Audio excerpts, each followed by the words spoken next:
C'est en 1974 que la ville d'Angoulême présente son premier festival de la bande dessinée. Quelques dessinateurs français soutiennent cette initiative. Malgré quelques imperfections et quelques tâtonnements, l'expérience est concluante et elle sera poursuivie l'année suivante.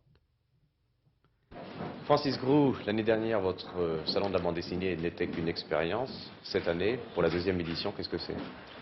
Bon, c'est d'abord la suite, bien sûr, une suite logique, et un peu une explosion, puisqu'on va essayer de faire beaucoup de choses en plus. Ces choses en plus seront un chapiteau, des conférences, des expositions et des animations. Ce deuxième salon est également marqué par la présence de dessinateurs étrangers. 16 nations donnent ainsi à Angoulême une image internationale. 70 dessinateurs se mêlent à la foule et certains n'hésitent pas à dessiner devant le public. L'audience s'élargit, le salon d'Angoulême confirme donc son utilité. En 1976, pour sa troisième édition, le salon de la bande dessinée prend une autre dimension. Toute la ville d'Angoulême est mobilisée pour en assurer le succès. Le salon est présent aux quatre coins de la ville avec expositions, conférences, colloques, débats et films.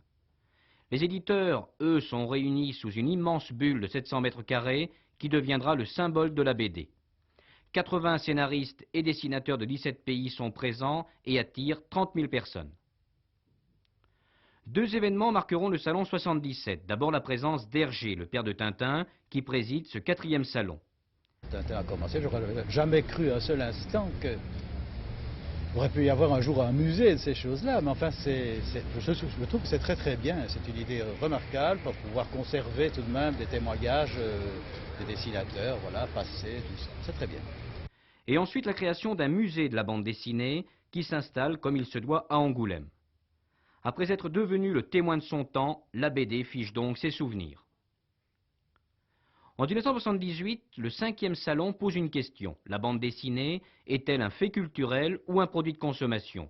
Et en réponse, le jury couronne Rézère et lui décerne une prime à l'humour. C'est pas du tout un prix sérieux, hein. Faut pas le prendre comme un prix, comme un Oscar ou quelque chose comme ça. C'est pas du tout sérieux, c'est bon enfant. Bon, c'est la ville d'Angoulême qui a décidé de faire ça. C'est une bonne idée.